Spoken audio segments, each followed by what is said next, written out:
तो चलिए बिना किसी देरी के आज के इस एक्सप्लेनर में सीधे मुद्दे पर आते हैं। आज हम बात करने वाले हैं एक ऐसी कहानी की जो लिटरली रोंगटे खड़े कर देती है। जरा सोचिए, पहाड़ों में रहने वाले लड़ाकों की एक छोटी सी टुकड़ी और उनका लीडर सिर्फ एक टीनेजर। और उन्होंने किया क्या? उस दौर के सबसे विशाल और ताकतवर साम्राज्यों की जड़ें हिलाकर रख दी।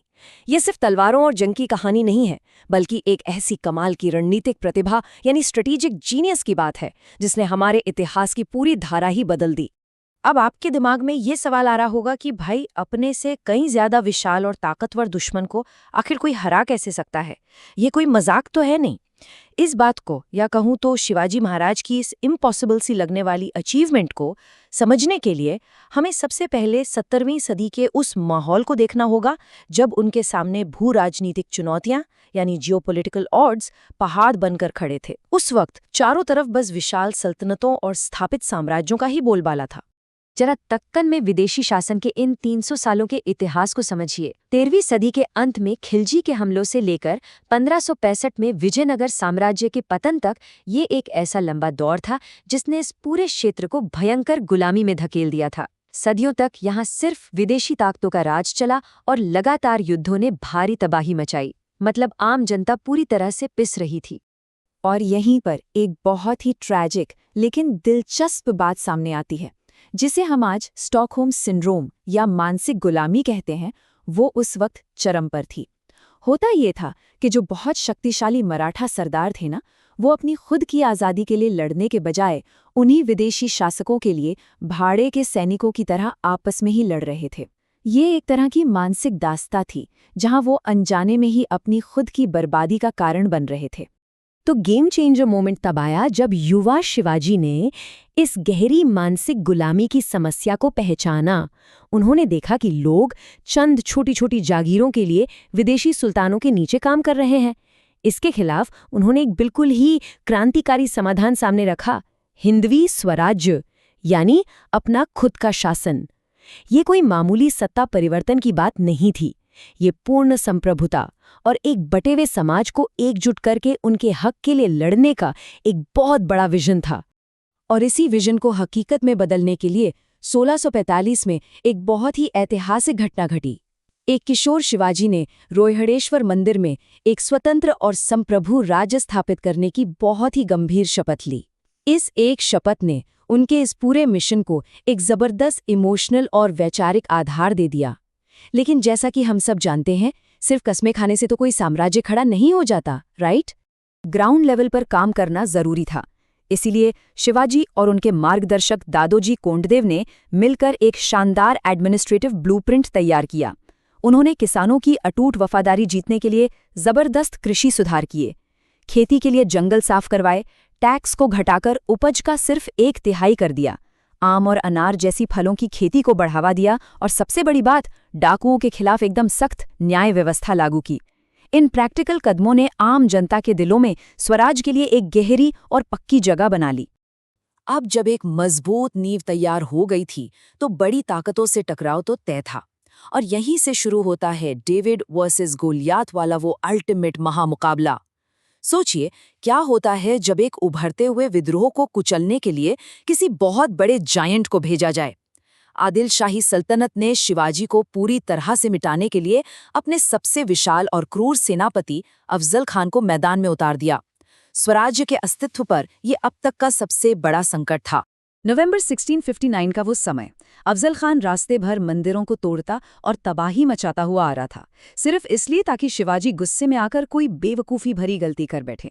लेकिन शिवाजी महाराज ने गजब का संयम दिखाया। उन्हें धोखे की पूरी आशंका थी।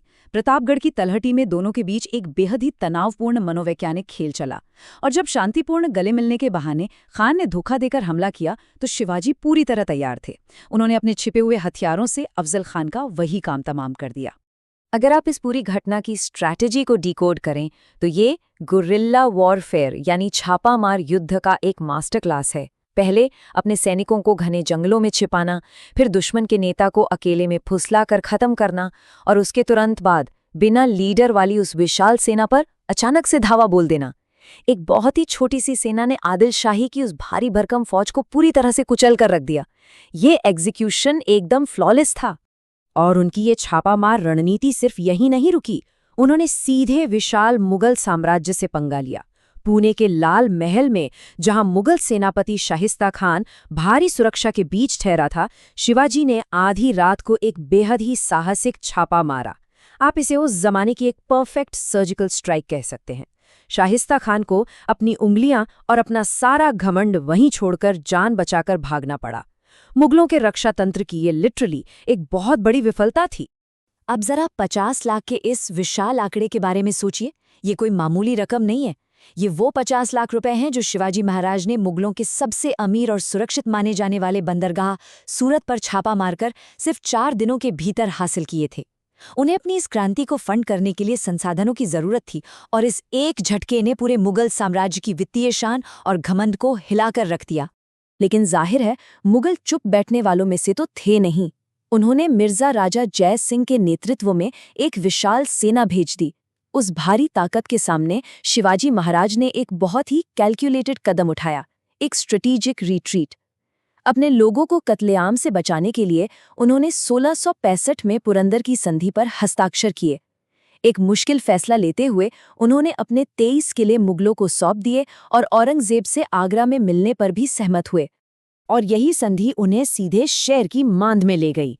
1666 में उन्हें दुश्मन के इलाके के बिल्कुल बीचों बीच आगरा में सम्राट औरंगजेब की कड़ी निगरानी में नजरबंद कर दिया गया।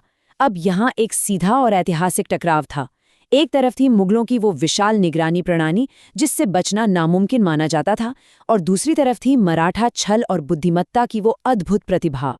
और यहीं से शुरू होता है इतिहास का सबसे बेहतरीन एस्केप प्लान, जिसे आज भी जासूसी और धोखे की एक केस स्टडी के तौर पर पढ़ा जाना चाहिए।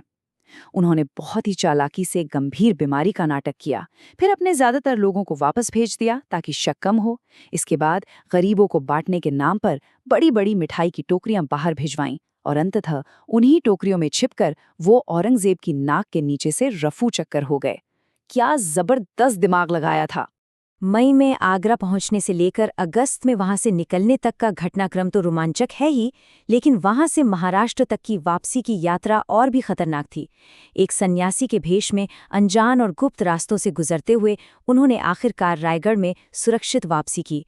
इस एक घटना ने मुगल साम्राज्य के कभी न हारने वाले या अजय होने के मिथक के लिटरली टुकड़े टुकड़े कर दिए। पूरी दुनिया में मुगल सुरक्षा की पोल खुल गई थी। वापस लौटने के बाद उनकी रणनीति का एक और बहुत बड़ा पहलू सामने आया। उन्होंने खुद को सिर्फ जमीन और पहाड़ों तक ही सीमित नहीं रखा, उनका विजन बहुत दूर का था। शिवाजी महाराज उस दौर के उन गिने चुने शासकों में से एक थे जिन्होंने समझ लिया था कि पुर्तगाली, डच और ब्रिटिश जैसी यूरोपीय समुद्री ताकतें भविष्य में कितना बड़ा खतरा बन सकती हैं। उनका स्पष्ट मानना था कि जो जमीन का राजा है उसे समुद्र का भी राजा होना चाहिए। और अपनी इसी दूरदृष्टि के चलते उन्होंने भारत की तटीय रक्षा यानी कोस्टल डिफेंस की मजबूत नींव रखी। सिंधुदुर्ग जैसे समुद्र के बीचों बीच अभेद्य किले बनवाए, मैनाक भंडारी के नेतृत्व में अपना एक पूरा मराठा नेवल फ्लीट तैयार किया और यूरोपीय व्यापारियों पर ऐसा सख्त कंट्रोल रखा कि उनकी औपनिवेशिक महत्वाकांक्षाएं कभी परवानी नहीं चढ़ पाईं। यह सच में अपने समय से बहुत आगे की सोच थी। और अगर हम थोड़ा पीछे हटकर इस पूरी कहानी को देखें तो समझ में आता है कि शिवाजी महाराज की असली लेगेसी सिर्फ वो युद्ध नहीं थे जो उन्होंने जीते। उनकी सबसे बड़ी ताकत थी उनका वो बेदाग खुफिया तंत्र जिसमें एक भी गद्दार नहीं था, और उससे भी बड़ी बात उनका वो विजन जिसने एक पूरी तरह से बटे हुए और खंडित समाज को एकजुट किया और एक मजबूत सांस्कृतिक पहचान दी। यही वो पक्की नींव थी जिस पर आगे चलकर मराठा साम्राज्य पूरे भारत में फैला। तो आज के इस एक्सप्लेनर को खत्म करते हुए मैं आपके लिए एक सवाल छोड़ना चाहता हूँ। जरा सोचिए, क्या शिवाजी महाराज की वो अल्टीमेट जीत सिर्फ उनकी तलवार की धार से आई थी, या फिर उनकी सबसे बड़ी कामयाबी थी उस सदियों पुरानी मानसिक गुलामी की बेड़ियों को तोड़ना और अपने लोगों के दिलों पर राज करना? उन्होंने रणनीतिक प्रतिभा की एक ऐसी विरासत छोड़ी है जो उन विशाल साम्राज्यों के पतन के बाद भी आज तक जिंदा है जिन्होंने कभी उन्हें मिटाने की कोशिश की थी। खैर, इस बारे में सोचिएगा जरूर।